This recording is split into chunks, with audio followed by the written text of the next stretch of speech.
Gentlemen, and welcome to the India Logistics Strategy Retreat, the web version of it. Uh, the Institute of Supply Chain Management is an academic thought leadership institute focused on two areas of supply chain. Essentially, we cover the entire gamut of supply chain, and we cover the entire supply chain gamut from demand planning to distribution to logistics to transportation. We also have a portal called SCM Pro Knowledge. You can visit scmpro.knowledge.in, where we have interviews, opinions, blogs of supply chain thought leaders collected from across the country. As an institute, we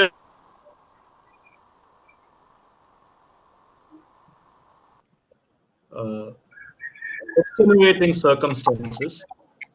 We are in times which is unprecedented as far as disruptions are concerned. We are in times where the supply chain is stressed, and supply chain leaders are the most stressed lot at this point in time. Almost all of you would be working 24/7. And I thank all of you for having taken time off to attend this session. We hope we can bring some credible value to you both as speakers and attendees. Forward to a continued dialogue with you. To all the attendees, I would request on your screen you have a place where you can type in your questions. We request you to keep sending in your questions to us. We will take those questions at the end of the session. We will not take it up in between. So these questions will be aggregated and we will answer as many of them as possible as time permits. But we ask you to keep giving us those questions as and when you have a doubt or you want a clarification. I would like to start by introducing today's panelists.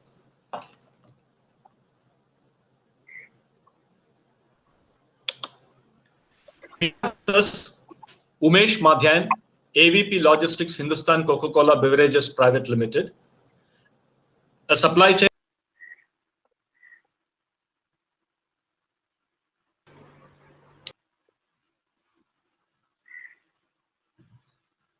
officer agility, an experienced head of sales with demonstrated history of working in the logistics. I think we have lost Girish.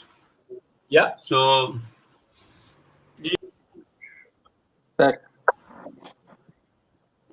Hi, Satish. I was just introducing I think we lost Girish. So let me introduce the panel. Can I be heard? I think Dr. Singh Girish is back. He's back and he's on with the introduction. Go ahead. Go ahead. We have with us, is Satish visible?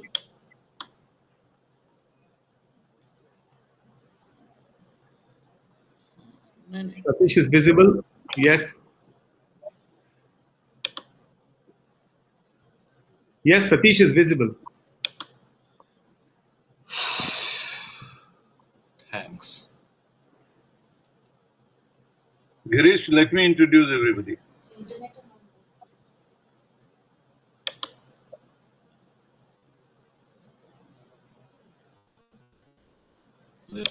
All right, I think there's some problem with Girish's internet. We have with us Umesh Madhyan from Hindustan Coca-Cola Beverages Limited. We have Kalpesh from Fiat Motors. We have Rohan Mittal from Al Cargo. We have Arif Siddiqui, the warehouse guru from Coin Consulting, and Satish Raju, the most omnipresent speaker from Agility. So I think we take it forward, and all of us know that these are very, very unprecedented times.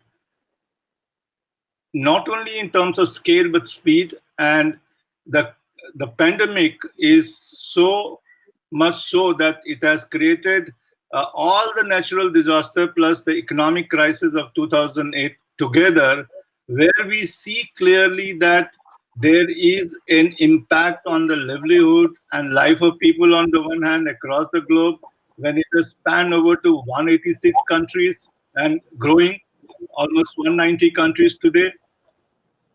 It has also impacted the world economy because it's contagious, it's from man to man. It has really led to no options for the country throughout the world but to have lockdowns. And these lockdowns have actually impacted economic and business activity in such a way that there has been a kind of standstill across the globe without what we say, any kind of natural disasters. Uh, Infrastructure is there, everything is there, but then the pandemic has really created a situation. We have seen the kind of business disruptions that have taken, which started in China with supply disruption for the whole of the world economy, because China is the basis for that. Then it led to a kind of spread of virus across the globe, leading to close down of businesses, creating supply and demand disruption, and largely then a business disruption because you saw the labor and the migrant in India. That was the case. If you see, there was no laborer available, creating a complete lockdown of a different kind. Logistics, it seems, is the most essential of the essential services, because without it, you cannot really reach even essentials to places which are closed. And hence, we thought that looking at logistics issues during the pandemic, just after the pandemic, and the post-pandemic, and looking at how it has actually emerged, how have businesses created their own strategies, what constraints they have had, then going on to see the second phase of the lockdown 3.0 as it starts from today, when businesses and states may open up in a very, very different way. How are we going to look at that and the long-term strategy? So given this in mind, we call it as the post-lockdown logistics strategy, and we have a very galaxy of speakers here who are going to bring the thoughts process in place. I start with Umesh Madhyan from Hindustan Coca-Cola. And Umesh, can you take me through, the challenges which you must have faced, and in large, the user industry or the shippers must have faced in terms of logistics and larger supply chain as well. Umesh Madhyan. Sure. So, good afternoon, everyone, fellow panelists, Dr. Rakesh, Girish, and everyone on the call. So, I think the first important thing is that the biggest learning for logistics was that, again, it becomes very evident for all of us that how important is the poor driver in this whole industry. So, I think that was the first biggest, I would say, revelation of this whole piece. Everybody had stocks. Everybody, like us, who fall under essential goods, also had inventory to move. We had orders, we had money, we had advances, we had everything, but it was just impossible for us to move stocks. So I think that was one of the biggest learnings, that you have to make sure of a system which is more guaranteed as a transport system. So fortunately, we do have about more than 1,200 dedicated trucks with us, which we don't own, but we are associated with, which are associated with us. So those drivers, we were trying to use them as much as possible and try to do a lot of deliveries. The other important challenge which comes in these crisis situation is that you are into a low shelf life category essential goods item. And in a low shelf life, obviously, the biggest risk you have is the inventory. So how do you take care of obsolescence and inventory which is not moving, which is ready, which is fresh, but it is just stuck because of the driver? So there were huge confusions on notifications, like we all know. The center was saying something else, the states were saying something else, and there were daily new notifications which kept on coming. One of the biggest, I think, change for us from a manufacturing standpoint was to also have all the norms in place for statutory compliances of social distancing within the plants. The canteens, for example, which could house 100 people, now could house only 25 people because you need only one guy on the table because of the 1 meter, 2 meter rule. So I think that itself, our manufacturing sites are not designed in such a way which can accommodate such huge stringent measures. The fear is that this will, I think, continue post lockdown also at least for 4 to 6 months. So that is not going to go away. This will still remain, and we will have to try and adapt this as the new normal of how do we take care of people. I think one big learning which I would like to highlight is, before getting into specifics, is that we always focused on people, and I think that strategy worked a lot. So our right from the top, right from Atlanta, right from the global mandate, our first mandate given to us was take care of people. So we, I think, did a lot of corrections beyond the central and the union measures which were given to us. We tried to follow a lot and take care of people. For the drivers, we were the first one who gave them sanitizers, masks, and also food, because food was not on the dhabas, on the highways. So those are the kind of things which we tried to do, and that has worked for us a lot till now so far. But there are still challenges, and there are still a lot of planning issues which we are also grappling with, because there's a huge shift of channels. I think e-com and modern trade is something which will grow exponentially for the next 4 to 6 months, and we as organizations will have to prepare that. Right now for us, it's about 10 to 15% of contribution, so you never actually try and invest too much on it, and you try to more do bulk kind of distributor general trade channel. And it gets time for organizations to get used to this kind of nimble supply chain where you handle small orders of e-commerce and modern trade. I think that will grow. That will put a lot of pressure on the design of logistics post lockdown. I think that should be one of the biggest one. We can discuss more in detail on specifics. I think as we go along, Dr.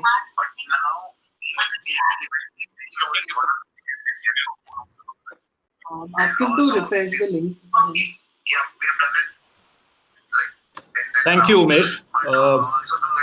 We will जैसे microphone take. का भी है, वैसे ही camera का भी देना है, मतलब there is no Hello? other way. Yes, Girish, I would now. Girish, you are also muted. I'm not muted. So we can ask him to do this one thing. उनको Yeah. disconnect होने के लिए बोलो. Thank you, Umesh. Thank you, Umesh, for Gmail that. का भी link भेजो. We would now move on to the Gmail का जो link है वहीं पर right click करके open new incognito. next. I would like to invite Kalpesh, Senior Vice President, Supply Chain Management and Business Development at Fiat Chrysler. Kalpesh, you have experience both on the domestic and international sourcing fronts. You do source a number of components from overseas, and therefore you would have some perspective on international logistics as well. So when I come to you, I would like you to look at what were the challenges you had in logistics post this lockdown.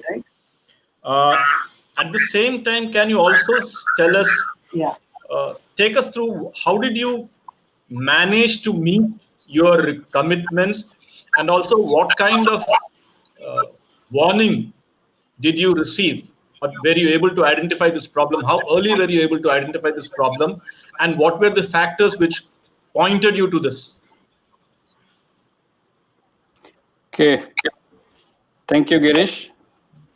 First of all, a very good afternoon to my fellow panelist, Dr. Singh, Girish, and all the participants. As all of you know that I am from auto background. Let me just tell you that we started getting a pinch of it much before I think rest of the country got. Because as Girish rightly said, we have a quite complex as well as the global supply chain. So all of you know that basically it started from China. Somewhere we came to know about third week of January when the whole China was preparing for the holiday for Chinese New Year. and we went into it. And frankly speaking, initially when it started, all of us thought that it is probably constrained to a particular region, and no one thought that it will become such a global pandemic. Hmm? So, frankly speaking, at that point of time, our only priority was whatever commitments we had, like both the domestic and export orders, how swiftly we can ensure that our risks are mitigated, we get the parts to manage our bills and fulfill the customer commitments. So we started that, and to start with, the first challenge we started getting as soon as the days started going on and on. Uh, First, it started with the freight forwarding and logistics market. So most of the flights were cancelled, passenger flights. Then it started like canceling the cargo flights also. And we had lot of cargo because, as you know, that we have a continuously moving supply chain. So we had a lot of parts in the whole system, starting from supplier to our consolidation center, on the high seas, on the airports, okay, and then from Mumbai port to like transit to our plant. So basically, our first and foremost challenge started coming from China by getting into like cancellation of the flights, both passenger and cargo. And most of our forwarders started coming to us and declaring a force majeure. At the same time, there was a tremendous pressure from the demand side that we had to fulfill certain time-bound orders, especially in the export markets. And especially like BS6 also was going into the startup production at that point of time. So all of you know that auto industry was supposed to move from 1st April to BS6. So there were a lot of crucial consignments. So we really had to like start thinking the new ways. So we came up with like some new ideas how to keep it going. So we, being a global company, we had good access to like the global systems of not only FCA but also our forwarders. We started interacting with them more closely. We started interacting them with them above the operational level, because operational level had a particular view, but when we are going up the ladder, I think they had a different view, and which really helped us in terms of intelligence.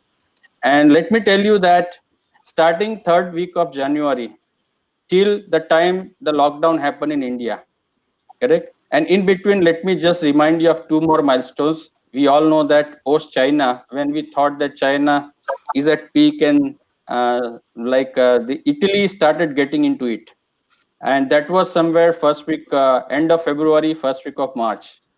And we also have lot of supplies coming from Italy. And that point again, like though it happened in China, it reached to a peak. We never thought that Italy will be so much screwed up. And so those kind of things, see, no one could think of, but we have to constantly. One thing which I learned during this phase and along with my team is that one has to constantly keep thinking, keep monitoring what's happening, and be ready for the worst. Like, let me just give you an example. Like, we have never thought of, like, especially in my entire career of 28 years, I never thought that like the whole supply chain will come to standstill where no FG is moving. Post lockdown, I'm talking. No raw material is moving. No airline is running. No train is running. No trucks are running. No buses are running. Forget I'm taking keeping the essentials out, but talking from automotive supply chain, correct? No one would have thought of this kind of situation. But yes, I am a firm believer that necessity is a mother of invention. And till the time India lockdown started, touchwood, not a single day our production came to the halt. We tried to use different strategy and make sure that our line keeps running. And that's why, like, COVID, people talk in negative terms, correct? But I tried to coin a different terminology for my team. So I have been, like, from the very first day of lockdown telling my team that don't treat COVID negatively. COVID is like nothing, but come on, guys. Very important days for supply chain are coming. So come on, CEO, very important days. And I'm a firm believer that putting all negative aspects of COVID, let me tell you, it is going to bring lot of opportunities for supply chain community. Yes, at what time I will not be able to say the exact timing, especially keeping my industry in mind. But yes, medium to short term, we have huge opportunities in terms of what is going to come, in terms of whether how we are going to do our channel management, which Umesh was also talking few minutes back. Most of you would have read about that the way companies are doing business today. Probably way of doing business in future will change. Even in India also, a lot of companies, our competitors, we also started doing a lot of things on seeing the trend, the way it is coming up, because that's our first interface with the customer, how customer is going to interact with us and how he is going to make his buying decision. And from there on, how we are going to take the entire thing downstream to make sure that we redesign the supply chain or reinvent the supply chain, keeping the new scenario in mind. Now, one more thing which I would like to touch upon here is that um, basically people aspect, which is very important, and Umesh did mention about the drivers. Now, let me tell you, not only drivers, the first challenge it started with our own people, our own employees, because post lockdown, like we were totally cut off. And that's where, let me just tell you, in our company, like we were on the Outlook and we were using the telepresence where we were in the factory. And we never thought that how we'll stay connected. Yes, call conference we are knowing. So first couple of days we started with the call conference, and like we found it was not turning out to be effective. So we deliberated as a part of our management team. We talked to our IT head and we said what are the solutions available where we can also see our own people, correct, and have a kind of feel which we have normally while we are into the office. So then we explored some solution and we immediately finalized with Google Hangout. Fourth day onwards, we started communicating on Google Hangout, and it turned out to be very productive, very efficient kind of model.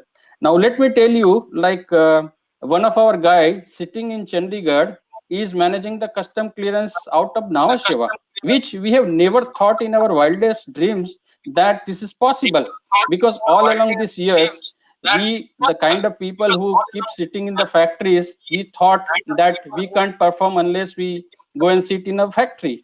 Whereas this situation has taught us a lot of new things. And in fact, today our management meeting, we're talking about that post lockdown is lifted, or even when we get normalized, is it really essential for all of us or all our employees to physically come and work from the plant?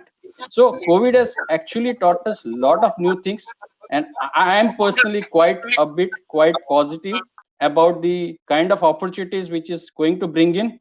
I am sure we have a very bright future. Yes, current lockdown seems to be a bit painstaking for all of us, but I can see, yes, short term there are going to be some pain points for all of us, all our team, all our associates, but I think we'll have to stand by them. And let me just mention the last element about all our stakeholders, like all our partners in the ecosystem. So one good thing which we did was to stay in touch with all the stakeholders which are part of our ecosystem, starting with freight forwarders, shipping lines, custom clearance agents, transporters, drivers. In fact, we have like 60% of our trucks which are like dedicated for our inbound supply chain and also outbound for the export. I think our team members started keeping in touch with all the stakeholders, and we try to like take care of their health and safety first. We help them wherever like we felt, we are a bigger company, we felt certain action should be taken, they were not taking, so we counsel them. So together I think everybody is getting a feeling that still we are not physically at one location, but still we are part of the same team. So that was a very good learning and outcome. That's all from my side at this point of time. Girish, over to you. Thank you very much, Kalpesh. It was interesting. The new definition of COVID, very interesting, sir. And I hope we take that all in a very positive way. And also the the way you have looked at and the way you have articulated the future of work. Yes, we will be doing a lot more things differently going forward. I would now like to introduce Arif Siddiqui, founder and CEO at Coin Consulting.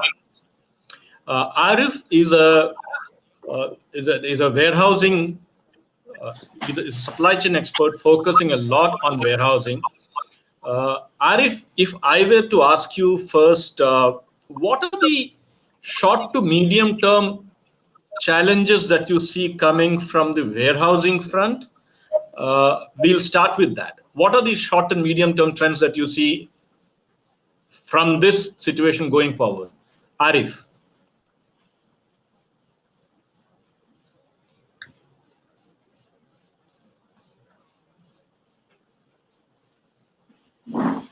Arif, you're muted. Huh?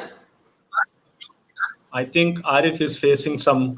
Yes. Okay. Yes, I was muted. I'm sorry. I forgot to unmute myself. Thank you very much, Girish, and for having this assembly of learned people all around. And I'm sure the audience is benefiting out of the insight being given. So to answer your question, actually, to be very honest, the entire warehousing and distribution industry was at a fairly strong path pre-COVID. A lot of the initiatives and the policies that the government had rolled out, like the GST, the corporate tax reduction, infrastructure classification, and the overall push, the Make in India concept, ease of doing business, growth of the e-commerce, etc., etc. Recently, the REIT and FDI in infrastructure, and overall, the favorable demography had actually propelled, a typical growth, in this industry just before the pandemic was declared, and we were pretty much, on the right path of growth. But post-pandemic, what we saw that happened was that ports got closed, the airways and railways stopped, local transportation of non-essential commodity was stopped. To some extent, even the essential commodity movement for the first few days of the lockdown stopped because there wasn't much of clarity and all that. Procurement and distribution got impacted. Labor issues, we've all been hearing about the migrant laborers, and suddenly all warehouses and all the distribution centers closed down. Global supply chain disruption has already, we started seeing this happening somewhere in the month of January onwards.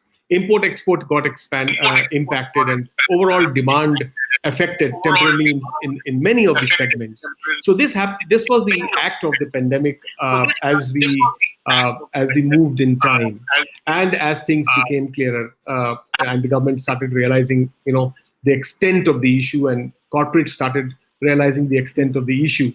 And every day was a new day, of experience. Every day you would plan for something, when I realized that, situation and scenarios changed.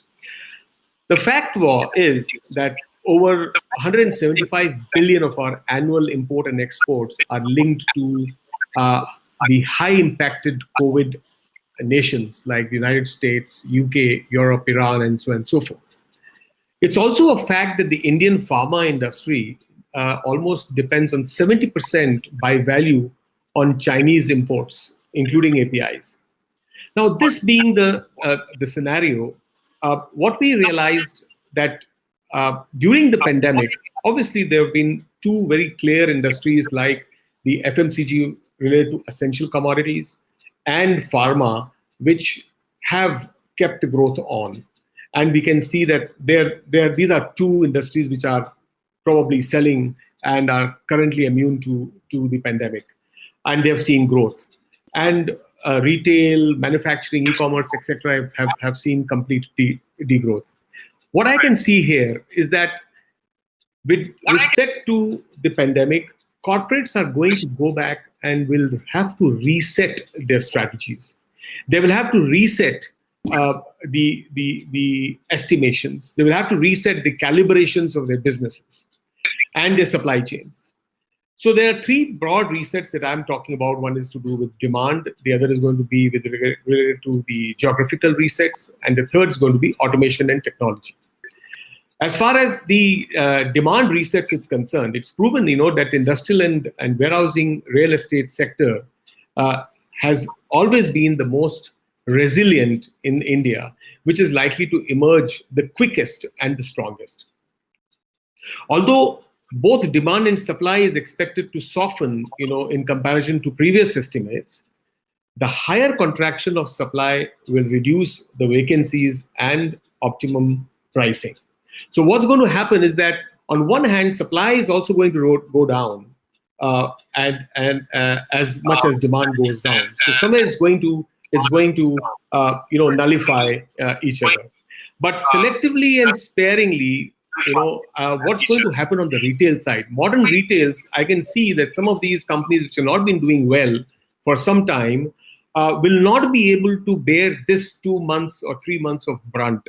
Because I personally feel that malls are things which are going to be the last. Malls, cinema halls, large food courts will be probably the last to open up immediately, and in the long term, not going to open up. So there, a lot of the commercial space will probably get vacant, and that would be available to offer for distribution centers that probably want to be closer to the consumer. On the geographical reset, yes, I think the top 8 cities in India will continue to remain the top 8 cities. However, there will be a large focus to tier 2 and tier 3 cities, which has up till now been 8 plus tier 2 cities, but now we would have 8 plus tier 2 and tier 3 cities.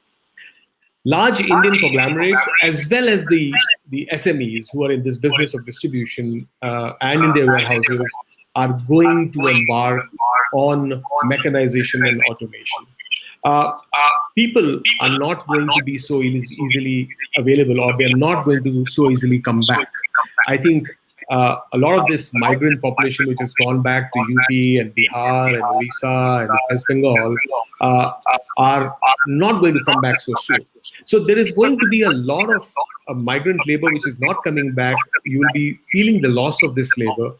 Many of them are actually skilled or semi-skilled, working in distribution centers and warehouses. And if these guys don't come back, then you would find that the overall method of transaction, the overall volume of transaction, and the turnaround times of transactions are going to get impacted for a short while, at least. So these are potentially going to be issues that we will face, and therefore I can clearly see automation and technology reset taking place, where new development is to be compliant, to modern warehouse practice or good warehouse and distribution practices in terms of automation. So these are the 3 critical resets that I can see. What I also see in the immediate term, in order to address the long term, is potential strategic. So just we will continue back to you. I want to go back to a couple of more people. When as we discussed, we'll come back to you for the responses on apart from the 3 resets. Yeah, those 3 resets have been extremely interesting. So essentially what Arif was saying is that there are 3 issues that in the short term will affect corporate performance. They are your demand. How do you estimate demand? The kind of geographical spread, what kind of geographical spread you will have, you need to rethink those strategies. And you'll also need to rethink how you'll integrate technology into your operations. We will come back in the second round with some more interesting points. I would now like to bring Rohan Mittal, the Chief Strategy Officer at All Cargo Logistics, into the discussion. Rohan, couple of things that I would like to we would like to hear from you. We also are aware of the time constraints that you're having, that you have taken time off from a busy schedule to be here. I also know that you have another meeting coming up. How will COVID-19 or how does this lockdown affect operations, specifically in things like how do you see the logistics sector growing this year, the next year? What will be the major changes that you see happening at the client end? What do you think are the demands changes that's going to happen from the client side? Rohan? Hi, Girish. I've taken down your questions. Good afternoon, all. It's a pleasure to be a part of this conference, and I hope we all can take back some good takeaways from this conference. Girish, to answer your question specifically, see, as far as the logistics sector growth is concerned, frankly, and I'm talking about the Indian sector here, while all cargo has operations all over the world, I'm particularly referring to the Indian operations here. I think the sector at an overall level might see a very, very flattish growth for this entire financial year. I'm talking about year-on-year growth. Okay. I think prior to the conference starting, we were having a chat internally amongst the panelists, and I think RF pointed out that we've already lost 8% of our annual output since April was in lockdown. Right? Logistics service providers are no different. We've lost that entire output, right? So put together, the sector I think would be lucky to have a flattish growth curve. However, within the sector, companies would not fare equally well.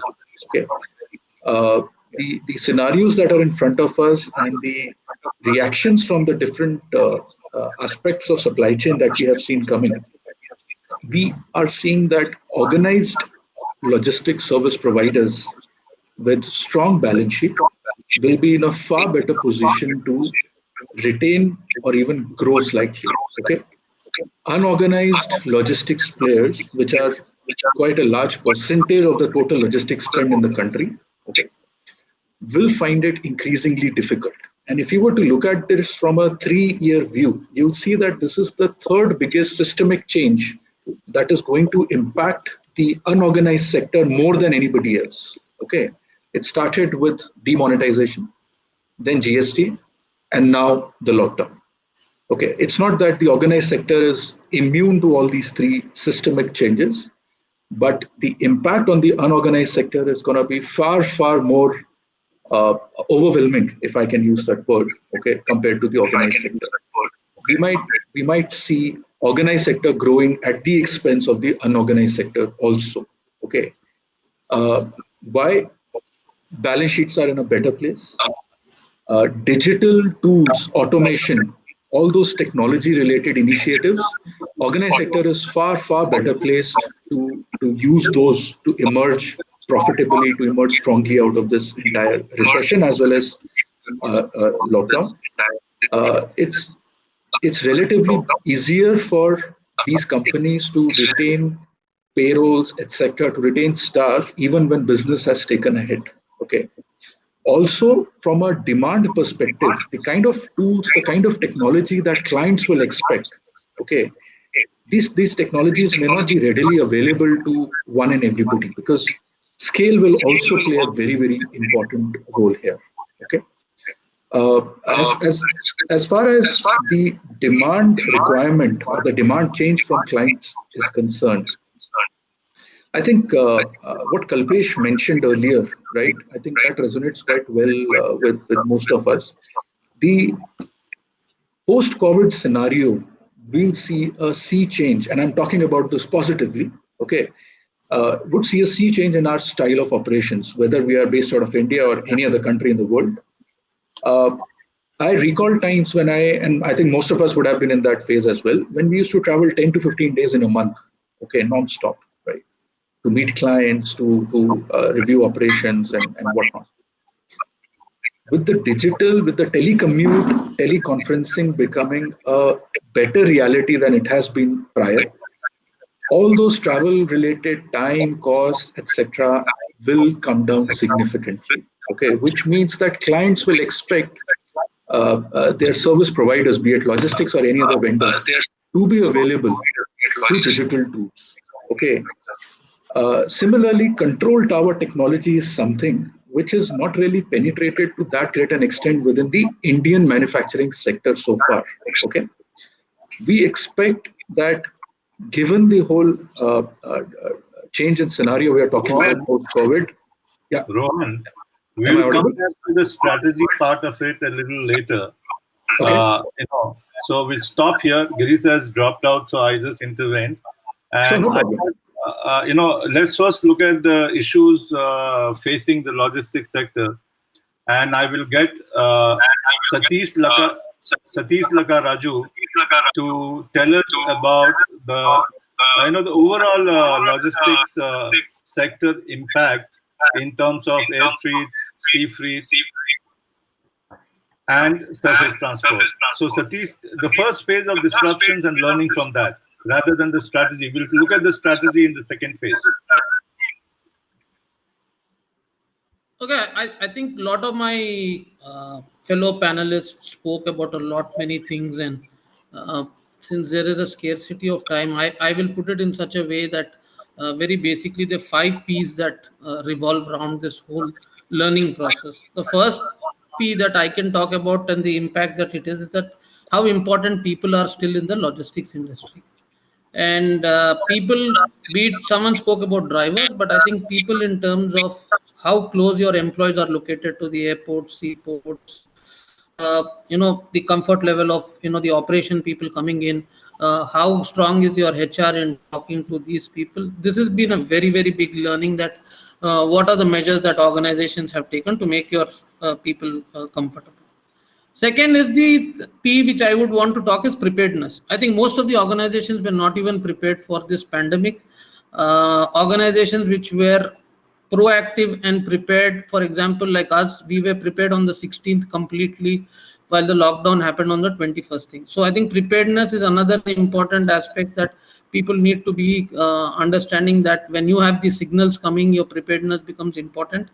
And the backside and operations were activated quickly. So you had a business continuity plan in place to handle this part of it. And also the third P that I want to come is, currently I think price is not a subject of discussion, but who can give services to the people. That has become more an important learning for us, is that today the price value is far more than what it's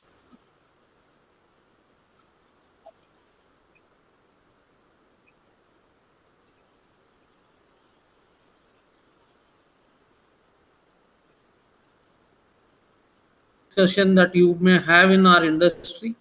So if you are spread across and your risk is spread across, then we have learned that even if one vertical fails, the other vertical stands up and it helps you to survive. Then the fifth important P I want to touch upon is the place and the location where you are running your businesses. Most of the big logistics players are located in Delhi, Bombay, Chennai, these places, creating their infrastructure and hubs. And today, these are the most impacted places in the business. Someone like us choose Hyderabad for our pharma as the major location strategically because of multiple reasons. And when we did the risk assessment, today I think that is paying off in the zone. It is in a much safer zone. So these were some of the learnings that have come in the last 40, 45 days for us. How you strategize, and these learnings have been a little different from the rest of them. That's it from me, Rakesh.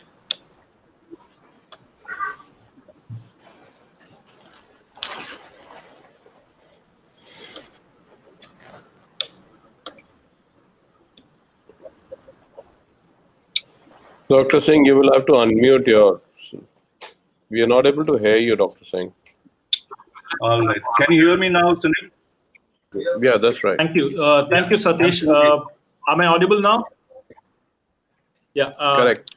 I would now like to welcome Sunil Arora, who is the president of Air Cargo Agents Association of India and also the director at Delta Air Freight. So you have been closely monitoring and looking at the air cargo scenario in India. How do you rate the air cargoes? And I was also reading today that when the road cargo failed, air did step in to a large extent to get medicines and essentials across the country. What are your initial thoughts on the short and medium term impact of this lockdown on air traffic, on air cargo? And what is its likely impact going to be on the health of airlines itself? Okay. Thank you, Mr. Girish, and thank you, Dr. Singh, for organizing this. And a big hello to fellow panelists. As President Air Cargo Association of India, I would like to concentrate not only on the air aspect, but almost on all aspects of the logistic industry. Firstly, we all know that the impact has been on the world economy, not only at the local level, but also at the international, at the global level.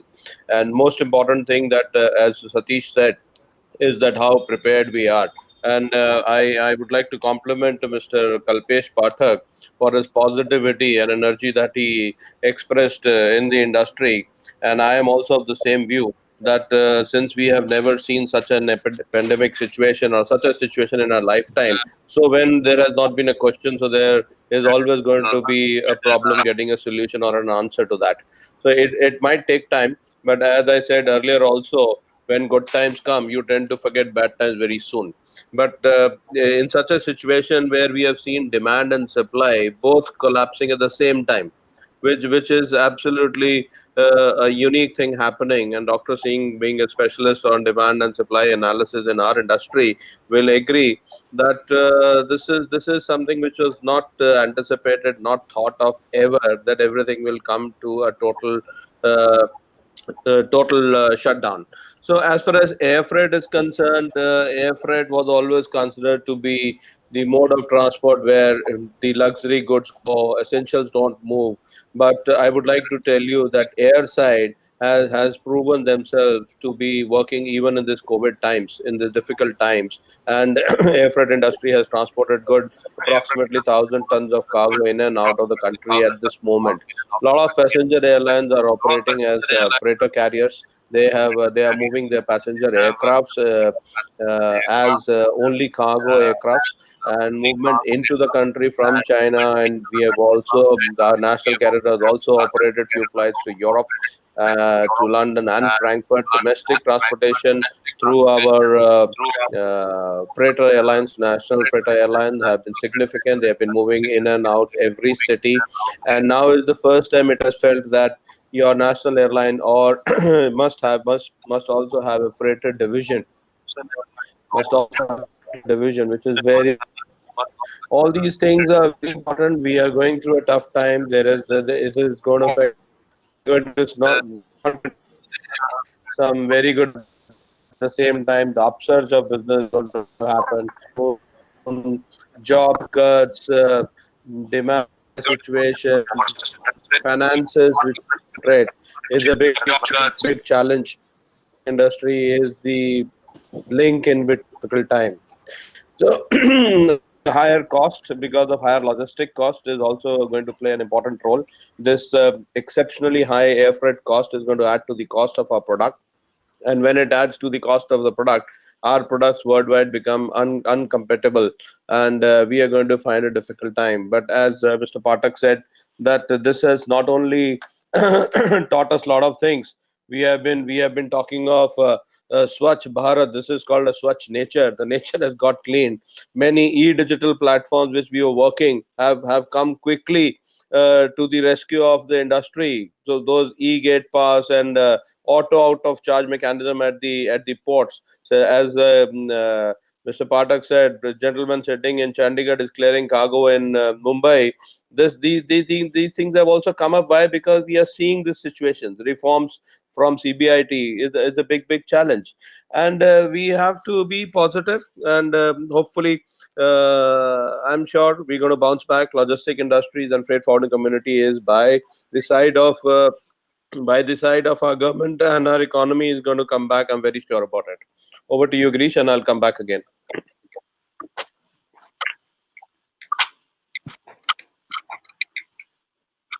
Girish, your mic is on mute.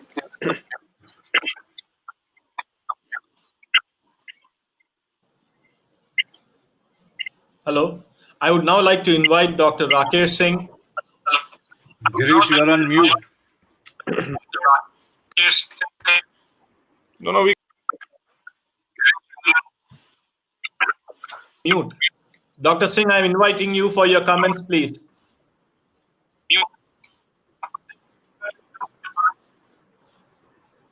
Dr. Singh? Yeah, he's muted. Girish, I think your internet is Yeah, weak. So. unmute yourself, Rakesh. Dr. Singh, you're Yeah, no, it got hanged, so I couldn't really unmute. Now, I have just few comments based on all the experts that are here who made very significant point. How do you really look at, and I think I won't get into how the logistics has responded in this particular lockdown period, but one or two points that I want to bring. If you see, most of businesses have done a job of given their constraints. I think the user shipper businesses were lucky because they had huge amount of inventories that they used in the first 2 weeks of it, so that they had the supplies even when there was factory the stoppage or the labor shutdown. And as government did a great job of loosening controls and economy started opening up as far as the essential commodities was concerned, I think we have moved beyond with a very, very robust availability of essential commodities, kudos to logistics industry as well as the players in the country. And I think whether it is air or transport or to some extent even sea, we have seen a kind of a resilient and proactive move. So I agree with Sunil that there has been a very strong proactive move. How do we move from here? And if I have to move from here, I have to look at back, and players were looking at localities, they were hyper, they were serving localities. And as they were serving localities, few things that happened. Then they started prioritizing on commodities which were sold. They were looking at articles which were of higher size. They started cementing very soon to reach the market in the most optimal way. And we have seen a complete change in the consumer behavior, or what we call it the behavior of the buyer, in a big way, where businesses have catered to in a small frame. But that kind of the scale has been small because all buyers have postponed non-essential commodities. How do we look at logistics? And as Sunil said, I do some analysis for demand and supply. Let me come back and say this. Two things have happened.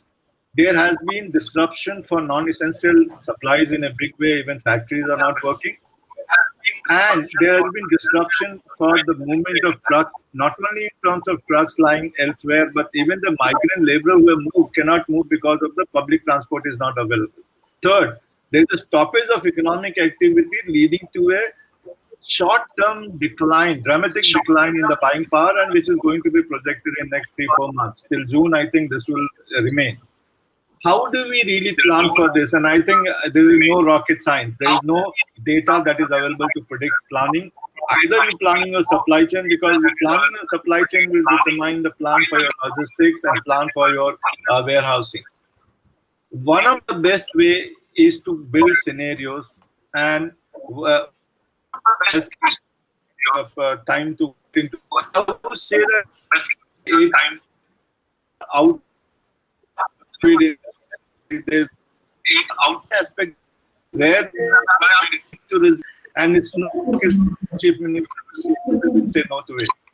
Two, we have seen that there's a very strong move towards post Kharif season, where the government is opening up the economy and to the agricultural commodities, and I think that's an opportunity where we need to really put through. And I think we have long neglected the last mile connectivity and food logistics. That could be a big way of looking at it as an opportunity, and also a way of resurrecting the economy. Rural economy brings a very heavy fillip to the GDP, and Rohan, I think I would beg to differ here that the rural demand will propel some amount of what you call it as the marginal propensity to consume in rural India is going to increase, and that is going to propel this thing that will lead to a large scale logistics. Logistics players, when they do this, they need to really to local.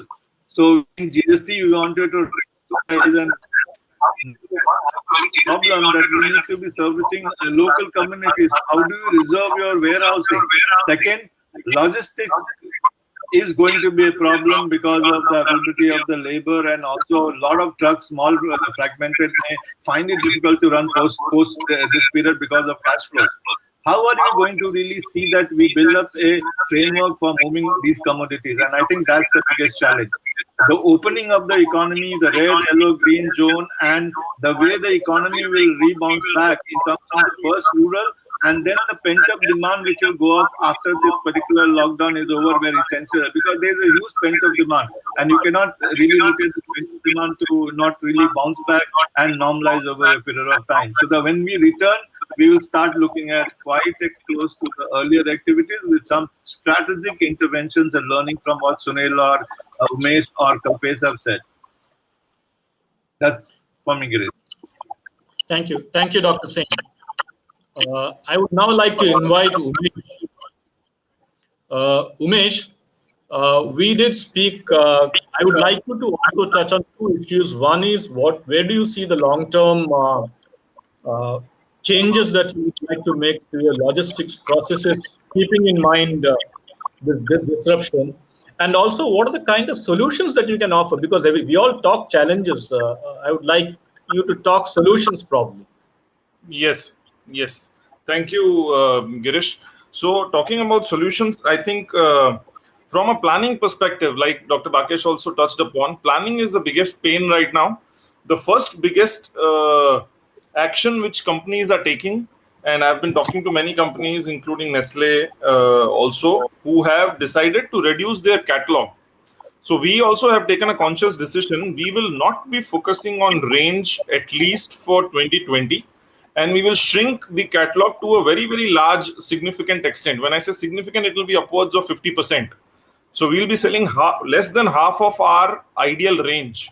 So that will help us predict a little better, although we can't predict perfectly in these scenarios, but it will help us have only A-class SKUs and very less chances of SKUs of low shelf life getting into some risk.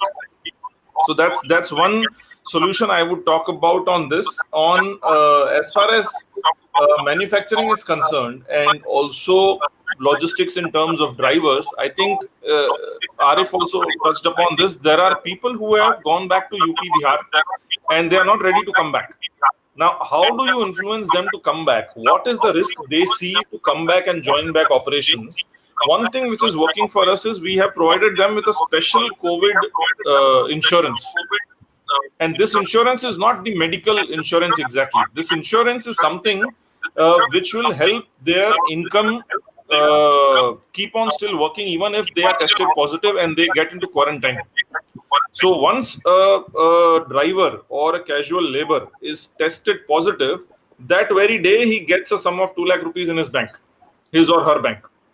So that is what exactly these people want, so that their income is not exactly, going under risk. So that is one thing which is working for us. We have been trying to add more labor and drivers. So that's what we have done. There are people who have also taken this for distributors and for people at the distributors, because it becomes very important for you to completely de-bottleneck the whole chain. You will have the permission of running a factory. You might have the permission of running a warehouse, of getting people to your warehouse, of doing shipment through drivers, which you have dedicated fleet. But all this will not be possible unless the distributor inventory gets de-bottlenecked. So that also has to move. So people have taken their insurances, which works. It's special COVID insurances.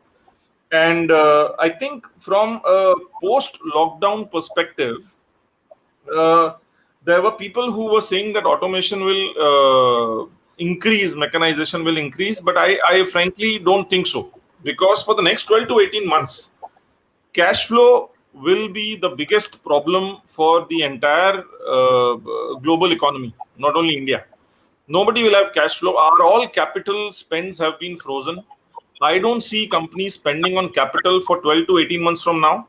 Maybe SaaS model might become more popular. Only one kind of technology which I seriously feel could actually gain and grow is the robotics process automation, which can really, provide you a larger payback. And this is something which countries like India and Asian countries are still to, venture and try. So we have tried this 2 years back, and we see a huge potential in trying this in a great way. So that post, I think lockdown, it's important for us to also automate, but not invest. So this could be one that kind of RPA solutioning, I think, which will grow. One important thing which I would want to add is that collaboration also could mean monetization, and it also could mean improvement in productivity. For example, we had got essential goods permission only for water and juice, and 1.5 months back we were producing only water and juice and trying to move that, and still not utilizing our full capacity. Please understand, with the degrowths and reduction of 2 to 2.5 months for organizations like us, seasonal, non-seasonal, for everyone, uh, the whole PNL has gone 2 to 3 years back. What you were actually earning or selling in 2017 is what you're doing right now in 2020. That's which means that will put a lot of strain on fixed cost. That will put a lot of strain on your over capacities. Your warehousing, your storage, your transportation, your trucks, everything will be oversized for what you're actually going to sell. So it's important for you to also ensure that you collaborate. So we, for example, have tried to collaborate with Unilever, and we have shared a lot of our transport pool capacity where we have drivers to them for the month of April. So that's live as of now. They're using those trucks, and they're trying to make use of it from their, kind of essential goods permission factories. We are trying to discuss the same thing with Dr. Reddy's, and we are trying to collaborate with them as well and try to see how we can share transport. Warehousing is becoming a little bit more trickier because of FSSAI, but we are trying that too with companies like Marico, companies like Britannia, and we're trying to do a collaboration and sharing of capacities with them as well. So I think these are few of the solutions which I wanted to share, Girish. I think it's important for us to understand both from an interim perspective till the lockdown, how do we manage, and also post lockdown, assuming this is going to continue for 5 to 6 months now. Movies, pubs, bars, gatherings won't open so soon. So how do we get prepared ourselves, and also the e-com piece which I spoke about earlier? How do you become more nimble and more agile and have new age solutions for the distributors as well, because they are not able to move out. So solutions like Lala Move, solutions like third-party logistics, which are actually doing this Instavents for Karnataka, for example, all this has to be used for distributor pickup as well.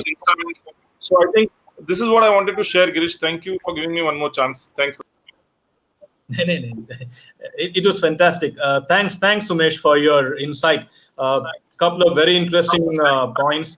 I specifically like the insurance scheme that you did talk about. Very interesting to see that kind of uh, proactive steps taken by you. Fantastic. I hope more organizations would follow suit, and at least for the driver's perspective, if they could do that, it will be great. And also, your point on on cash flow is very important, because going forward we will see a massive drop in cash flows, and that is something that's going to worry a lot of firms. Kalpesh, if I could bring you in again on this, and if you were to go a little long term now, yes, we did speak about the short term, we did speak about the medium term. If I were to go a little long term, what are the kind of changes in the long term business model that you see happening, specifically from the logistics perspective, and also a bit from the sourcing perspective?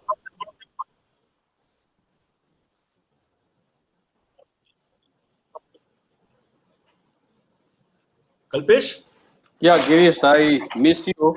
I think your question was, let me just repeat because last portion was I could not hear properly due to connection problem. So what kind of changes on a long-term basis from a logistics and sourcing standpoint, correct? That's your question.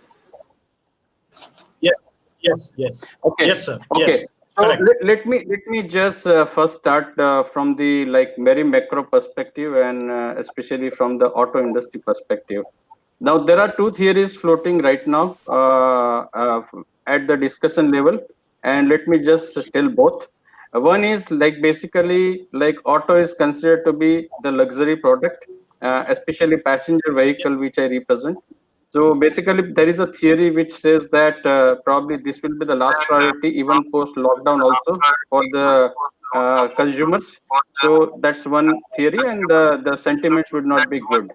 The another theory which says that post-COVID, and this is based on one paper which I published, read, which was published by PwC, based on the China experience, where it was saying that the January to February growth in China was down 31%, but when they open in like end of March, early April, the drop is only 7%. So what it tells that post COVID, I think people have started preferring the individual transport because of the social distancing importance, and that probably could propel the growth.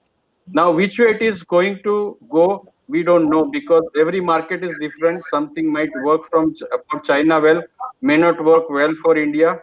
Correct. So it is very difficult to predict. But few things I clearly see, Girish, that it will bring up a sea change in terms of like the post-COVID logistic strategy for the companies. So post-COVID logistic strategies basically will come like I think my previous speaker like Umesh just spoke about collaboration. I think we have been very choosy when it comes to collaboration, and I also like can say that all along we have tried in last 10 years many times to do collaboration. We have tried to do in auto industry also, but it works only when there is a compulsion. Once we are out of compulsion, we take our own routes. So that's like not a successful story behind.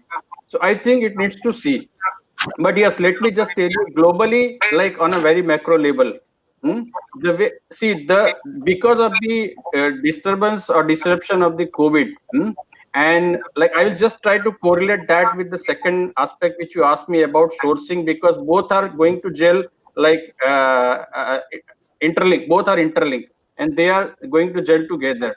So sourcing footprint, I definitely see some changes, not on a immediate terms, but medium to long terms, because the companies will try to de-risk their strategies. Like, and that we remember that, see, even though the COVID had not spread to rest of the world and it was restricted only to China, let me tell you, globally, 75% of the production facilities were suffering because they had concentrated all their like sourcing to China. One thing I'm sure, post COVID, it may not remain like that. Companies definitely will think about a different de-risking strategies. Now, suppose if they go for these de-risking strategies in terms of sourcing footprint, the logistics network also the companies will have to redraft. See, today, if you see like the moving out goods moving out of China vis-a-vis goods going into China, there is a huge trade imbalance. Okay, and because of that, it not only affects the capacity but rates also. So going forward, is it going to remain same? Probably not, because so shipping lines will have to redraft the whole strategies. They will have to rework out their lanes, and basically the initial period maybe like 2 years, 2.5 years. The volume situation will not be stabilized. So till that time, they will be under tremendous cost pressures to sustain those goods. So how long they are going to able to sustain and how it will impact the customers, I think needs to be seen. But the whole, so that is one aspect. Second aspect is because of the sourcing footprint change. Second aspect is this COVID situation is going to bring in lot of discipline in terms of the post-COVID scenario, what kind of requirement people are going to follow. Now, just talking about the passenger like airline business, where right now the talks we are hearing is that basically to start with, they will have to book only two-thirds of the flight, so that they can maintain the social distancing. Now, other than that, they will have a lot of requirements like desanitizing the aircraft or the vessel. If you are talking about the freighter vessel, so those kind of things are going to incur extra time and cost to all the service providers. Now, that may require on a very macro level some additional vessels. Now it's a catch-22 situation, right? With the kind of COVID experience, everybody's bottom line is going to get impacted, and survival and sustenance is big issue which we all know, correct? So after immediately getting out of that situation, whether players would be able to invest in the new capacity which will require if there is a sudden spike, and I'm talking about the auto, assume that people will follow the social distancing norm, and because of that, say in India the passenger vehicle sales goes up. Will it happen? there is a good chance it may happen if theory goes that way. But then cost of doing logistics and the business models will change drastically, and that will have an overall cost impact. So one thing which I see in nutshell on a short to medium term, I think yes, people will focus on conserving the cash, so that they can sustain out of this bad phase. But I think going forward on a medium to long term, I foresee definitely new solutions will come up. Yeah, and definitely I foresee the cost also will slightly go up, correct? Which I think at least for initial 2 3 years for sure. And then once the business models are stabilized, probably there will be a chance to bring in the productivity and reduce the cost at that point of time. Plus, one more addition would be, I think everybody has tasted the fruit of technology, correct? Digitalization. So everybody will try to do it. That also will, those kind of expenses will be inevitable post-COVID situation. So companies will have to spend those activities, and that also will have some cost pressures in the initial terms. But I think yes, on a long term, those would be a good measure. So, in my personal opinion, which way the market goes, for sure, sourcing and logistics networks are going to change. Number one. Number two, yes, initially, like for 6 months, as soon as we come out of this situation, people would not be much willing to spend extra costs. So, they will try to find out some short term measures. But on a medium to long term, yes, there would be new models which will be coming up, which would focus on the new global supply chain kind of footprint as well as business models.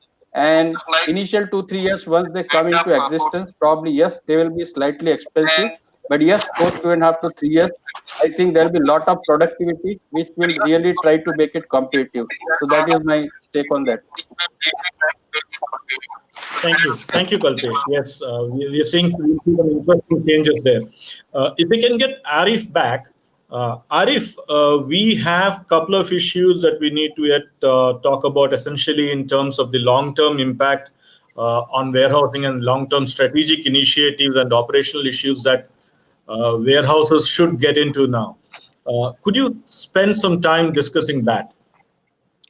Yes, Garish. Thank you for the next question here. So let me just try to answer this in basically two forms. One is with related to some of the strategic changes or implications for the sector, and then the operational implications. So let's look at what are the few strategic implications that I personally see that organizations are going to start discussing or have already started discussing. So one is the increased diversification with respect to sourcing. Okay, we can see that the global sourcing or sourcing across states with virtue of border crossings now becoming an issue.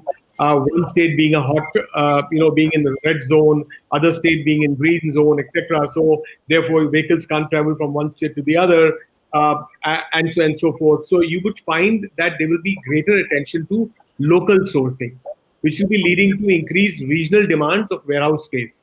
So local sourcing is something which people are going to start looking at strategy in terms of local sourcing. Next strategy that I personally feel would be they would like to build storage facilities which are much closer to the consumer centers, so that the aspect of transit time or the uncertainty in terms of transport being available, not available, being able to cross the border or not being able to cross the border, etc., gets diminished or rather reduced. Then there's also going to be probable shift from the present lean supply chain concept to ideal inventory levels. I think Umesh was talking about reducing the number of SKUs and therefore focusing on only fast-moving SKUs, so that there is more resilience built into the availability of inventory. Similarly, what will happen is that there would be people will start trying to forecast what is an ideal inventory level, which will ensure that there is higher availability of material rather than stockout scenarios. Okay. We can also look at, obviously, a lot of companies are going to embark into omni-channel distribution models, which is basically offline, online. We've already seen, and we all firmly believe that that is one model which probably has kept itself insulated from the coronavirus situation. And you have seen that there has been a huge increase on the omni-channel and the e-commerce delivery.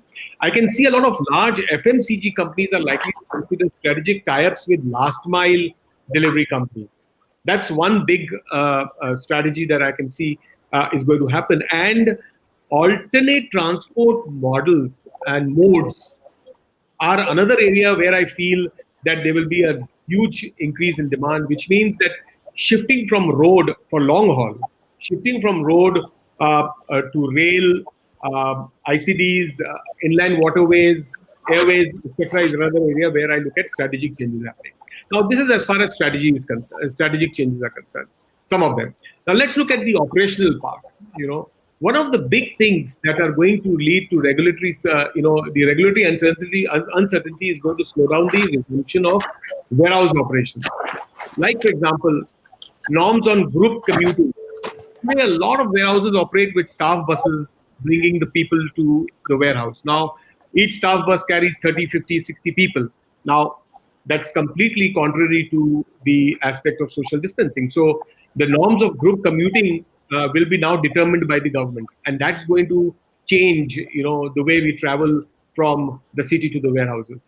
Number of workers that are allowed in a warehouse. There are warehouses like e-commerce warehouses or pharma warehouses where or fulfillment centers where you have more than 300, 400 people working in the same one warehouse.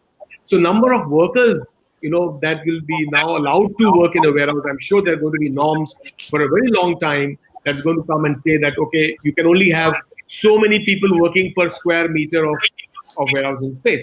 Proximity of working, QC activities that are brought into the warehouse, packaging activities, this reducing the touch is going to be another very, very important aspect that people will have to look into.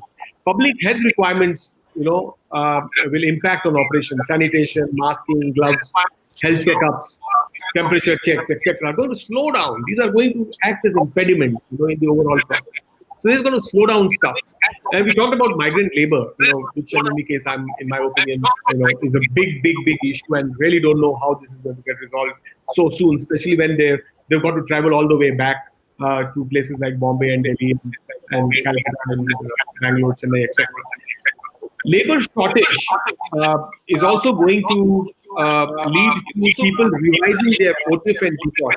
The on-time in full and delivery in full on-time measurements. I think service levels are going to go down, and people will not be committal on their service levels because of the lot of uncertainties. A few more points which I think are going to be which will impact or change in the long term as far as operations is concerned is basically quarantine of material and disinfecting of goods.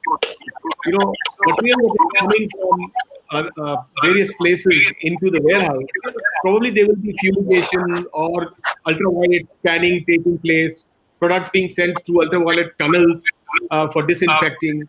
I also feel that door-to-door delivery, will is something which is being, for example, being done by the e-commerce companies, is something which I believe is also not going to continue for long. There will be more to door-to-gate delivery, and then you will have the sanitization and fumigation stuff that is happening in at the gates.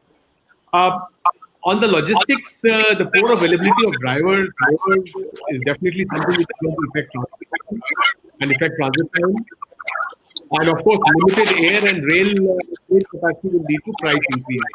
This, in my view, is what we will have to look at and address from a long-term perspective. Thank you. Thank you very much. If I could now probably shift my attention to um, Satish. If I could bring in Satish. Satish, could you probably give us, in short, what would be the future outlook of logistics, and where do you see growth happening, and where do you see challenges coming from?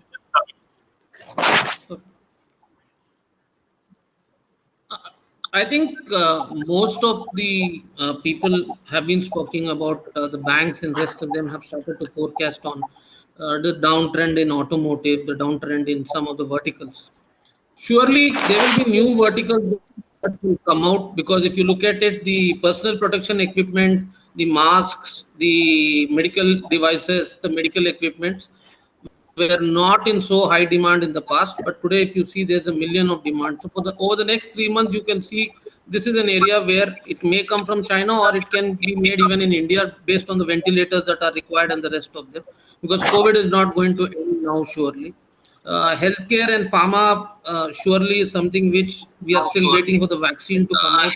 If the vaccine comes out and it's manufactured in India, then the India will become one of the hubs to really do a larger bit of exports across the globe. So we will see more charter aircrafts coming into India. We are also going to see a major shift in many exits happening out of China, which basically means India, from being an import country, could also become a predominant player in the export front now, because the signals are already quite loud and clear so far. It's just that the dominance of China will continue for some more time, which we cannot do because we are not mentally prepared in terms of it. But I think the other big change that is going to happen in our industry is that the 5 A's that I want to talk about is, let us do first A is the new reality of work from home. I think more organizations will have to adapt and get into the new work from home theory, which will be the new reality. New change, because we may become an import to export or an export so there will be an imbalance.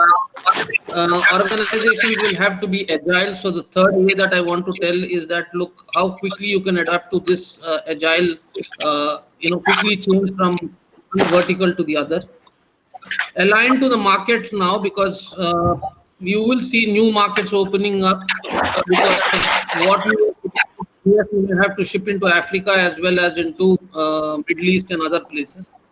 And then accurate forecast is what we are looking at. I think what we are looking at as a service provider is far higher accurate forecast from our partners, because while the SKUs and the products may reduce, but space is going to be a major constraint on aircraft. So accuracy. So these are some I of my think we are takeaways, losing. Girish, for every.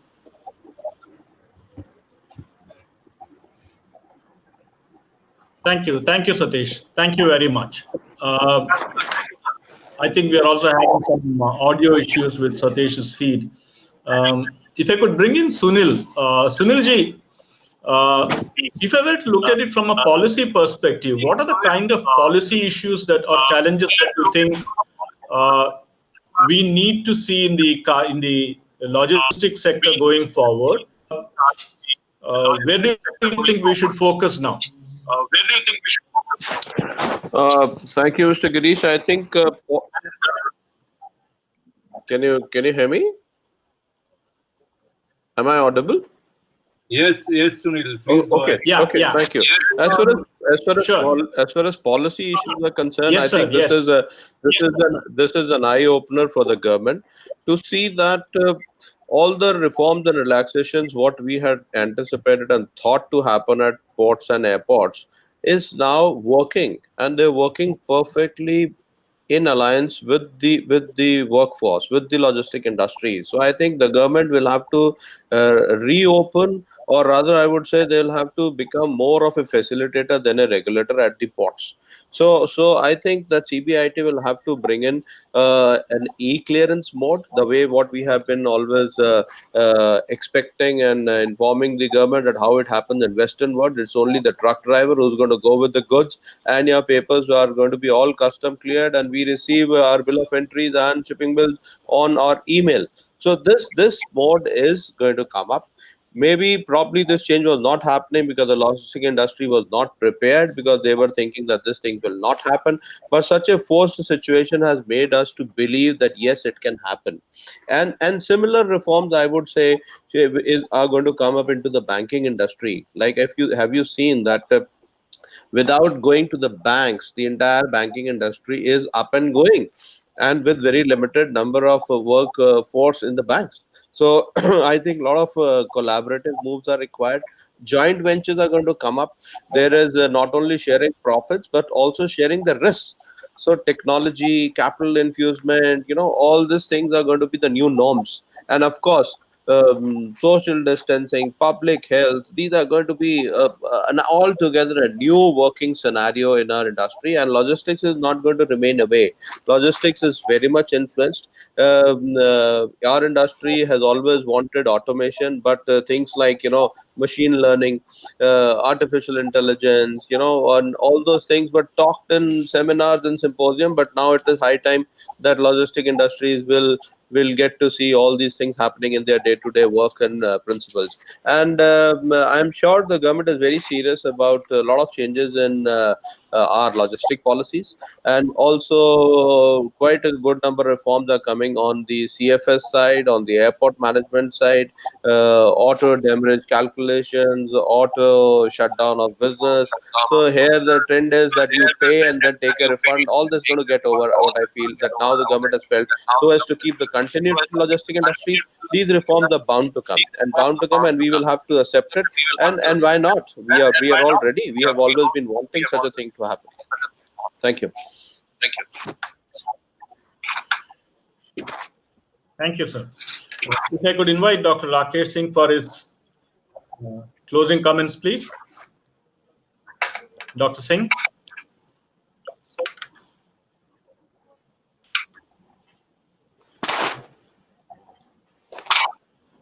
Hello. Sir, please unmute yourself. Dr. Singh, please unmute yourself. Yeah. It has been a good discussion, and I have seen. Yeah, can you hear me? I think we have. Okay, I think this has been a great discussion. There is a tremendous role for the government to see that. Dr. Singh? Yeah. I think he is frozen. Yeah, we can hear him. No, I'm not. Hear him. No. We can hear him. We can hear him. Yeah. So I think there's a tremendous role for the government in terms of streamlining logistics, connecting to the rest of the world, connecting to the rest of the country, and that is where I think there's a large role that players can play. There's no audio. There's a large role that people, the firms can actually play, and that is that they need to plan well. The very first planning that would happen is that firms have to choose partners as collaborators and bring them on the board in planning room to understand what needs to be done in terms of their own integrated business plan, because all integrated business plan is product and supply review without partners in the place. And the biggest partner that are there is the logistics partner, be it a air cargo player or be it a sea partner or be it a logistics partner. I will tell you, let me give you an example. Kalpesh was on dot, but one thing that we really need to know is that when we plan, we forget planning. We know in India, we have always been saying planning is all tactical and all this thing, and this is the first time that we have been clean board. People say that we don't need to plan. I disagree. You need to plan amazingly well at that point of time, and you need to create processes for planning. Let me tell you, bill of material. Just go deeper and deeper and deeper, dated bill of material, you find that the taxi supplier is not even known to you. How do you plan? If a disruption is from taxi plan and you think it is tagged to your debt, in terms of looking at different the bills of material to be serviced from different suppliers, you need to have a new logistics, as Kalpesh says. Where is it in your bill of plan? Or you need, suppose there is a place, there's a COVID place and suddenly it's gone off. You need to reserve your warehouses of places where there is demand. We are not even looking at it. We don't have the data. This is essentially, I say, there is a need for data to understand this. Businesses have not really created data. They have created firefighting supply chains and treated the third-party logistics as if they are a vendor who have to take a lowest price possible to run a race. You don't run a race. To have data, I think there has to be a first physical connected planning of all people looking at the businesses, understanding.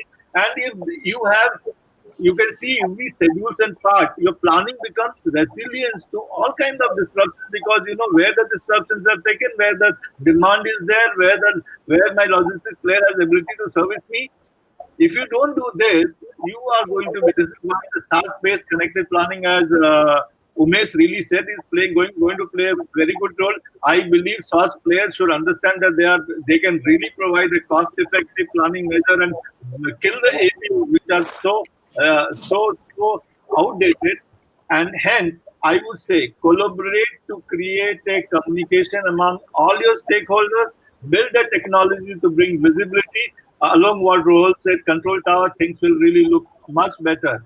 You need visibility, you need agility, and you need partnership. You need the digital twin with the digital on one side and physical on another side marrying to become an effective. You need visibility. Everything can be managed.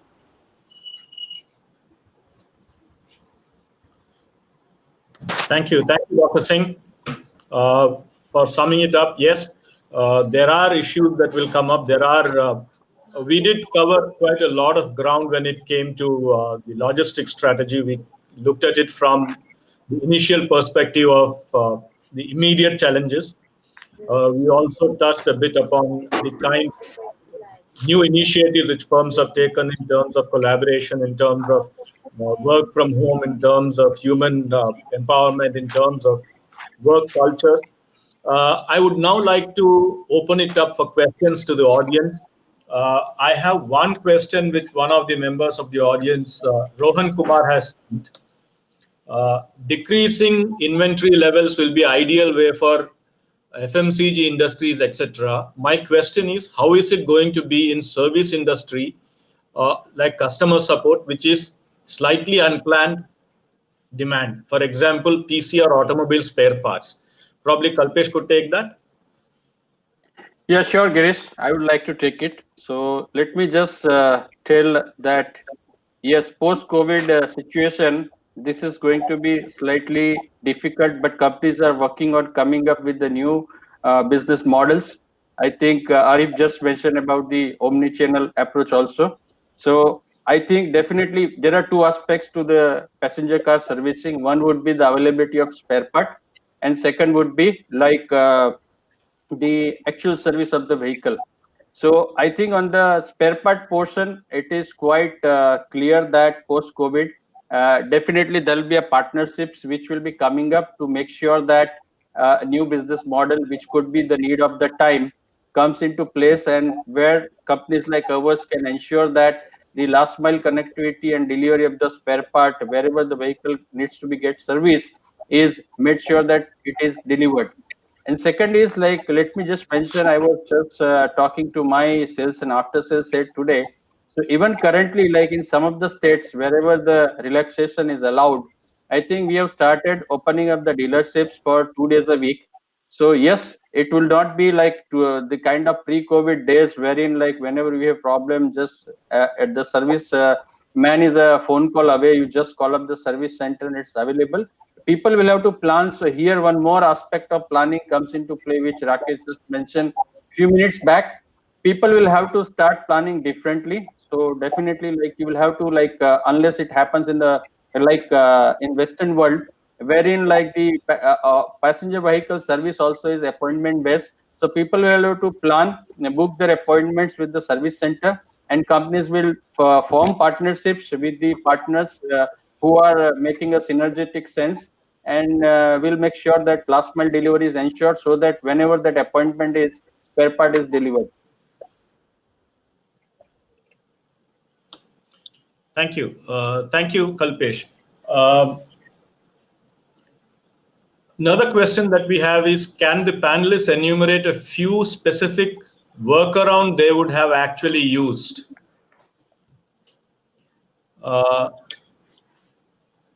Umesh, would you like to take that? Sorry.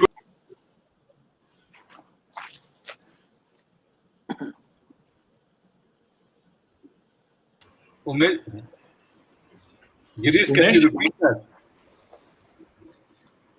What are the unique workarounds that you have actually used in your work, in your business, because of the lockdown? Okay. So from a workaround perspective, I think the capacity which we had for transport, I said because of the drivers, it was limited. We had to divert a lot. So there is no definition between primary, secondary, and tertiary as a transport anymore. I think during the lockdown, I think this will also continue for a little bit period of time. So whatever trucks or whatever transport capacity you have will have to be used either for the distributor or the modern trade or the modern trades customer or your primary movement within the organization. So I think that is one which will have to also get practiced. The other workaround from a business perspective is also on the shelf lives, because what happens is internally you have a lot of rules of moving stocks from one place to another because of a low shelf life SKU. Those norms will have to have a relook because of you avoiding obsolescence and also ensuring that you have different methods of reaching faster. I think that will also continue more beyond the lockdown when the lockdown lifts. Also, rail, which is not right now started in a good way, could be a good solution to move stocks in specific lanes and free up your capacity to deploy them somewhere else. So I think from a workaround perspective, it's basically everything is a new rule right now. You don't do SNOP, pre-SNOP planning anymore because you have a planning going on almost every day on what all other scenarios. It's more moving like Dr. Rakesh was saying. It is more scenario planning rather than a weekly planning or a fortnightly planning or a monthly planning, which is working anymore. So you have version number 1, 2, 3, 4 on which is more relevant and how do you plan cost, how do you plan capacities, and how do you plan all this. So I think it's a very, very agile system. It's putting a lot of pressure on the system also, on all of us also. Working from home, it's actually working more from home. It's not only working from home. So that's how it's happening right now. Thank you, Umesh. There's a question from Ninad. Nana Tharwal has asked to compensate the losses during the lockdown period. All logistics companies will obviously raise their cost, but at the same time, fuel cost is expected to go down to some extent. Overall, what percentage of net effect can be expected on logistics cost post lockdown? Satish, would you like to take that? Yeah, I think it's not easy to assess what percentage, but given the current scenario, the ocean freight rates have not gone outside the roof. So someone like us is not increasing the cost really, but the air freight costs surely have gone up because the capacity has come down, and the cost of air freight has gone up over 50 to 60% surely, or in certain cases even over 100%. So we need to see post COVID how the capacity comes back, and then if the capacity comes back, I think the cost will come down. So I think it's unfair to say that the logistics companies are going to increase their cost. Not really. We are a Good. responsible set of people. Sudhir is also here, so I think it's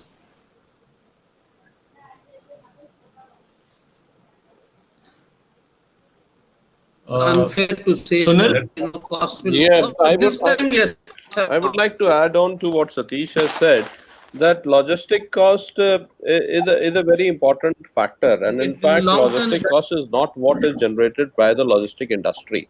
Logistic cost is a cost which is come down the flow through us to the exporters, importer, or to the exempt trade. So ATF has always has never given a direct, has never been a direct benefit to the industry.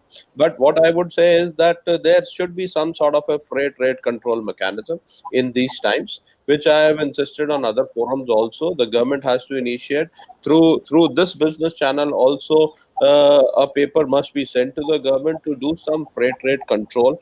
The freight rates are going 4x, 5x, and these are if they are directly proportional demand supply, then even then it has to be controlled. It has to be controlled, and at least through Ministry of Civil Aviation and Ministry of Finance, we can definitely ask them to give them a financial package to keep the cost down, because we end of the day this cost has to be borne by the end user, which is going to be a bad thing. Logistic players as such our handling charges, our agency charges, our cost for consulting, that all remains same. So the cost, we are going to just pass it on to the end users, and end user are the people who are going to take the brunt of it. So I would say yes, we are there. We are voicing very strongly with the government that keep this in control, and imports and exports both are going to suffer. Both are going to suffer if we don't take immediate steps on this. And airlines have always had a very sympathetic siding that airlines are at loss, airlines are at loss. So but at the same time, airlines are just one part of the industry. One part of, well, they're just a small fragment of the industry. It's the entire logistic industry which needs to rethink on costings, because this is very, very important. Thank you, sir. Satish, there was one person who has asked, Ganesh has asked, uh, he couldn't hear the last of your 5 P's. So if you could please restate the 5 P's. The first P is the people. People being so important in our logistics industry, and what would happen without the five people. Second is the preparedness. Because if we are prepared for anything, the way you handle it is much better than being in a shock. The third P that I refer to is the price. Today, people are talking more in terms of paying a higher price also for taking the service. And whoever can offer services today are getting a price that they would want to get. Then the products that they offer today, because in the logistics industry, people have various verticals that they cater to: the FMCG, the pharma, the oil and gas, the retail, the renewable energies. So your choice of the 5 P's are going to the fourth P. Basically, the product vertical has to be varied. It can't be restricted to one vertical, and then the risk is going to be very, very high going forward also. And the fifth P is the place where you run your businesses. I think whether you're in the middle of the city, you're outside the city, you're in Hyderabad or you are in Ahmedabad, these are going to determine your capability of providing services in the future. Because if the red zone in COVID is going to be and you're in that zone, it is going to have a direct impact on your business. So these are the 5 P's that I referred to. Thank you. Thank you, Satish. This is a question for Dr. Rakesh Singh. Uh, don't you think it is less a reason of a lack of knowledge towards application of concepts and more of people not challenging the status quo? Reverse logistics, data and information visibility is not a new 2000 concept. Indian supply chains actually aren't developed because of the euphoria of this is how it is, this is how it will be attitude. Intent is the key. What is the last line? Indian supply chains actually aren't developed because of the euphoria of this is how it is, this is how it will be attitude. Okay. I think when the going is good, everything is good, and everybody is quite confident of the whole method. I think if you ask Indian businesses, do you have a strategy? I think it will be a big, big problem for them to answer, because everybody is tactical, everybody is firefighting to serve customers, and everybody is happy because there's a business that is happening. I think I have seen in my limited exposure to some friends companies who are here also on the board, or also to a lot of training programs, and since I became a professor, I think we don't really want to understand the importance of structures, importance of processes, importance of linkages, and we don't really want to do this. In fact, we live in our silos. We don't really talk to each other. A marketing guy is a marketing guy, and I've seen most organizations, some of the best, organizations, top 20 in this country, also are marketing organizations. They're not actually anything else. They just do marketing, and hence they try to fulfill all demand at all costs, and hence they actually mess up the whole supply chain network, mess up the whole supply chain framework. They build up capacities unnecessarily, and they sometimes reduce capacity unnecessarily depending upon situation. I think it is an attitude which is global. Most companies have realized that we need to plan well. We need to see that there's a transparency in the system. We need to assess what is required in the system. We need to know where to move from where. A vertical tower can help a company to move its goods from Jamshedpur to Kolkata rather than sending it from Delhi to Kolkata, and that could be the saving. We need to plan. Planning requires an amazing amount of meeting with each other, getting our partners, both suppliers and the service provider on the front, and planning something which is so different. We just do it for the sake of doing it. And all my friends here who are in the logistic will say that, they hardly belong to the organization they serve. Thank you. Thank you very much, Dr. Singh. I think, there's one question for Ari. Localization of warehouses closer to demand centers. Impact of GST was to focus on network profitability and reduce concentration of warehouses closer to demand center. What would be the new normal?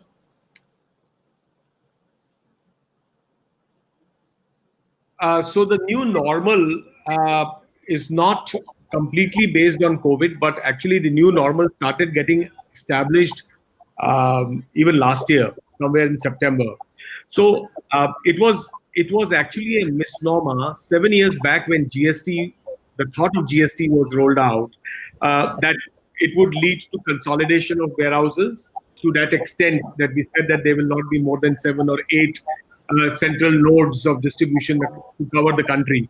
But as consumer behavior changed, buying behaviors changed, last mile delivery capabilities changed, transportation became faster, roads, we had better roads, etc. in place. Warehousing became more efficient, over the past 7-8 years. Uh, the overall dynamics changed, and that led to warehouses being closer to consumption centers. Okay, so now you see that more and more warehouses, over the past 1.5 years, you see that more and more warehouses have become much closer to consumption centers. E-commerce warehouses have become very close to consumption centers, and all the products and warehouses which are supplying to modern trade are becoming much closer, because modern trade, cost of property in modern trade is very, very high, as a result of which shelf cost is very high, and therefore you find that warehouses are becoming closer. So the new normal will continue. It's not COVID related, but there was a change much before COVID that propelled the new normal to have warehouses now much closer to consumption centers, and that will continue. I mean, with the COVID coming in and transportation costs the way they are, and looking at the fact that availability of material will become sparse, I think warehouses will continue to remain closer to the point of consumption. Thank you, Arif. I think we are overshot our time limit by close to 20 minutes, and I wouldn't want to stretch this further. We have a few questions which we will take offline. Most of these questions have already been answered throughout this session. I would like to thank all the panelists for taking time off. Some of them have joined us in spite of having other meetings. I thank them for taking your time and sharing your thoughts so freely with our attendees. I also thank all our attendees for having patiently listened to all our panelists, and also for your questions which you have sent across. We received close to around 60 odd questions. I only took 4 or 5 of them because we did run out of time. Some of these questions were indeed addressed. I also would like to, today we did face some bandwidth issue, which is unprecedented. I believe since almost the entire country is working from home, bandwidth would become one of those scarce commodities going forward. That's something that we will need to again factor in, and how to maximize use of our brand. Thank you once again, Arif, Kalpesh, Sunil, Umesh, Rohan. I know Rohan did leave in between, and Satish. thank you very much for sparing your time. We hope, and to the attendees, we hope that we have been able to cover a larger canvas than possible. There were severe crime constraints. I apologize for the probable lack of audio quality. We will see how technology can fix that. And on behalf of ISCM, I also want to thank all the ISCM team members who have worked behind the scenes to put this up. Jaisal, Pallavi, Sanjay Gupta, Dr. Rakesh Singh. Thank you all for your support for putting this through. And I also would like to thank Airmeet, Gaurav. There were issues. Hope we can solve them out and work better going forward. Thank you very much. Thank you, Mr. Girish. Thank you, Thank Dr. you. Singh. Thank you, And Girish. thank you Thank to you. all Thank you, panelists. guys. Thank you.